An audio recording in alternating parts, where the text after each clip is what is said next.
Hola, mi nombre es Martín y hoy vamos a estar viendo el modelo de overshooting Dormush 1976. Particularmente vamos a estar siguiendo la versión del manual de Argandonia y vamos a estar empleando los conceptos que Tomás introdujo en las clases pasadas.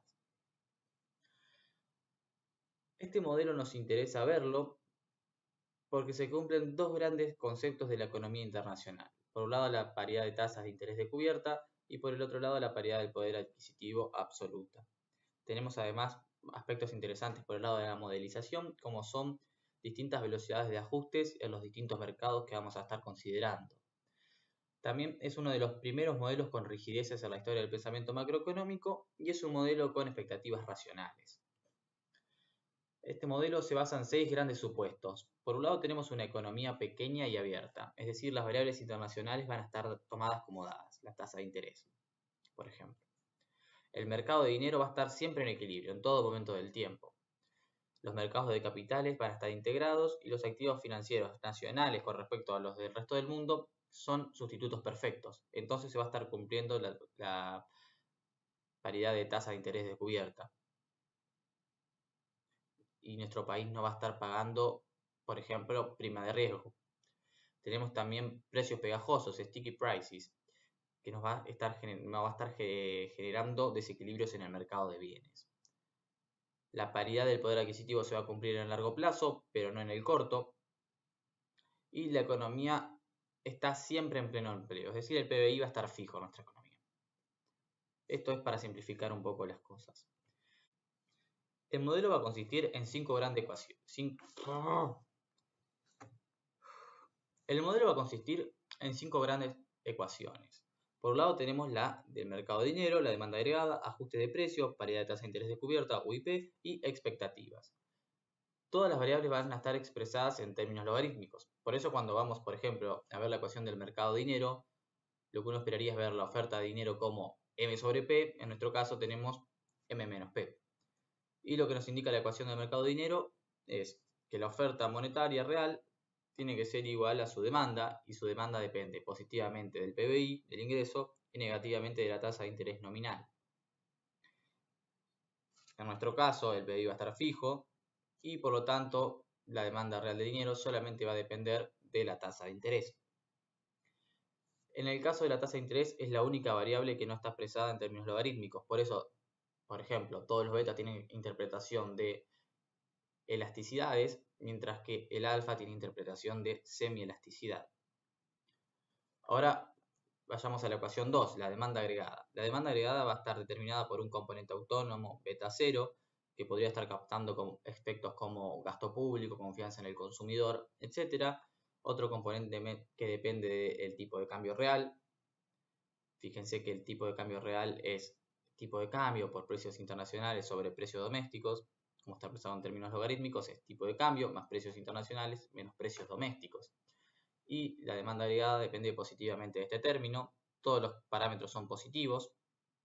Y lo que significa es, si sube el tipo de cambio real, entonces soy más competitivo, exporto más. Es decir, la demanda agregada aumenta, pero porque aumenta la demanda del resto del mundo. También la demanda agregada depende positivamente del ingreso, que de vuelta está fijo, y negativamente de la tasa de interés.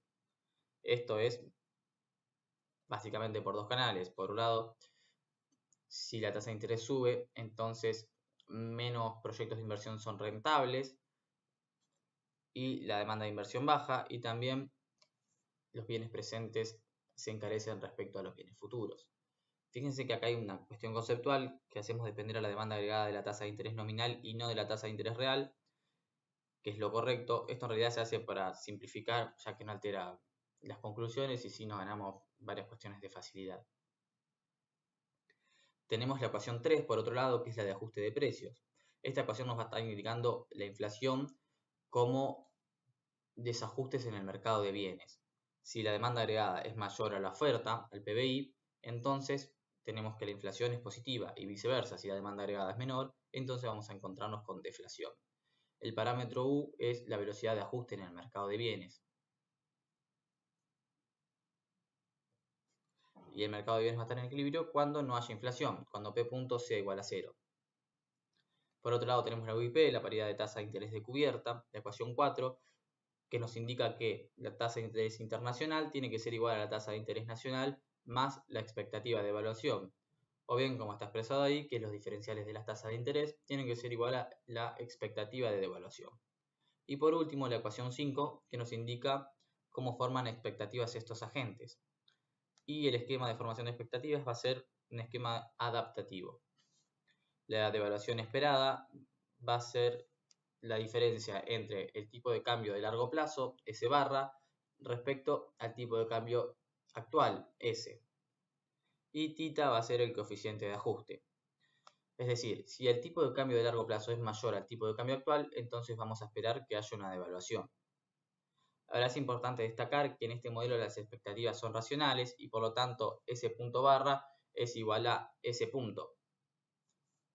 Es decir, la devaluación esperada es igual a la devaluación efectiva realizada en el modelo. Y esto es porque los agentes forman expectativas de manera consistente a cómo se comporta el modelo. Y esto está relacionado a la pendiente del sendero de ensilladura, que luego vamos a comentar un poco más de este aspecto.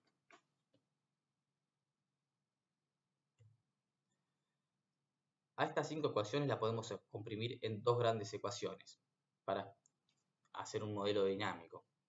Y vamos a expresar a la inflación y a la variación del tipo de cambio, la devaluación, respecto a las variables del modelo, las distintas variables del modelo. Lo que tenemos en este modelo son, volvamos a la filmina anterior, 4 variables endógenas. La tasa de interés, la demanda agregada, la inflación y la devaluación o devaluación esperada. Al comprimir las ecuaciones nos vamos a estar sacando de encima la tasa de interés y la demanda agregada y solamente nos va a estar importando el comportamiento dinámico de la inflación y de la devaluación. Hacemos depender entonces a la inflación de un componente autónomo, del tipo de cambio, del nivel de precios, de la oferta monetaria nominal y del producto, en la ecuación 6. Y en la ecuación 7, de juntar la 1, la 4 y la 5, hacemos depender a la variación del tipo de cambio, de la oferta monetaria, del nivel de precio, del ingreso y negativamente de la tasa de interés internacional. Estas dos ecuaciones nos indican entonces la dinámica de precios y la dinámica del tipo de cambio nominal. Expresadas matricialmente, la podemos expresar como esto que está escrito. La variación del nivel de precios y del tipo de cambio nominal como una matriz A de parámetros que depende del nivel de precios y del tipo de cambio, del nivel del tipo de cambio, más una matriz B de parámetros y la matriz y el vector Z de variables exógenas. En este vector Z está compuesto por 1, que es el componente autónomo, M, la oferta monetaria, el PBI y la tasa de interés internacional. Entonces, cuando hagamos shocks, estas van a ser nuestras fuentes de variación dentro del sistema. Queremos ver cómo se va a comportar las variables endógenas frente a shocks en el vector Z, variaciones en el vector Z.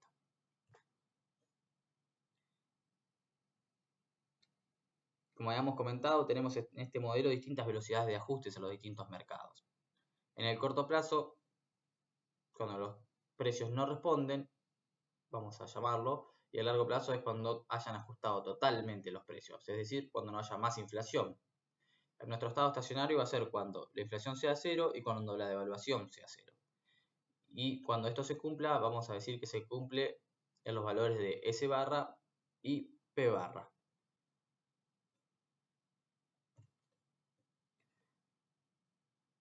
Vamos a encontrar la solución de este sistema simplemente despejando. Fíjense, volvamos. Si hacemos P punto y S punto igual a 0, podemos despejar P y S para encontrar P barra y S barra. Y es básicamente lo que hacemos. Entonces, P barra y S barra es igual a menos la inversa de la matriz A por la matriz de parámetros B por el vector Z. Podemos despejar multiplicando menos la matriz A de ambos lados. Y sabemos que la matriz A por su inversa es la identidad. Y tenemos que B por Z es igual a menos la matriz A por estos valores de solución. Reemplazando BZ en esta ecuación, vamos a obtener esta nueva ecuación o sistema matricial. Podemos factorizar y conocemos A, ya lo habíamos encontrado previamente. Por lo que podemos expresar al sistema dinámico como en función de los desvíos respecto a sus valores de largo plazo. Recordando que la estabilidad del sistema depende del signo de las raíces de la ecuación característica, se puede demostrar que el equilibrio será un punto silla, dado que existe una raíz positiva y una negativa. Como tenemos un punto silla, lo que tenemos es un sendero de silladura hacia el equilibrio. Nosotros no lo vamos a demostrar, sino que lo vamos a ver gráficamente.